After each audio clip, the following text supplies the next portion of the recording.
স্বাভাবিকভাবেই দেশের আবহাওয়ায়। বন্ধুরা, বেশ কিছুদিন ধরেই একটি গুঞ্জন শোনা যাচ্ছিল, আর সেটা হলো তাণ্ডব সিনেমাতে নাকি এবার দেখা যাবে আমাদের বাংলা নাটকের কিং মুশফিকার ফারহানকে। বন্ধুরা, সে কথাটি এবার সত্যি হলো। বলছি, মুশফিকার ফারহান নাকি এবার তাণ্ডব সিনেমাতে একটু সিনের জন্য সিলেক্ট হয়েছে। জি হ্যাঁ বন্ধুরা, সেটাই নাকি সত্যি, আর সেটাই জানিয়েছেন তাণ্ডব ছবির পরিচালক নিজেই। জি হ্যাঁ বন্ধুরা, এবার বিস্তারিত আমি সবই আপনাদের জানাবো।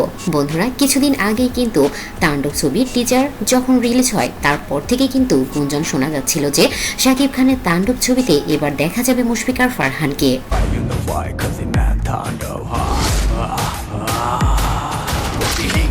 টিজারটি রিলিজ হওয়ার পর থেকেই কিন্তু একটি গুঞ্জন শোনা যাচ্ছে যে একটি টিজারে নাকি মুশফিকার ফারহানকে দেখা গেছে। জি হ্যাঁ বন্ধুরা, এমন একটি সিন দেখা গিয়েছে সেখানে একটি ভিলেন রূপে নাকি মুশফিকার ফারহানকে দেখা যাবে। আসলে এটা মুশফিকার ফারহান নাকি আফরান নিশো, এখনো সেটা পরিচালক খুলে কিছু বলেননি। তিনি এত গুঞ্জনের পরেও চুপ করে আছেন, তার মাধ্যমে এখনো আমরা কোনো কিছু জানতে পারিনি। টিতে দেখা গিয়েছে যে এক ঝলকের জন্য একটি ভিলেন দাঁড়িয়ে আছে, আর সেটাই নাকি মুশফিকার ফারহান, এটা নাকি দাবি করছেন তার দর্শকরা।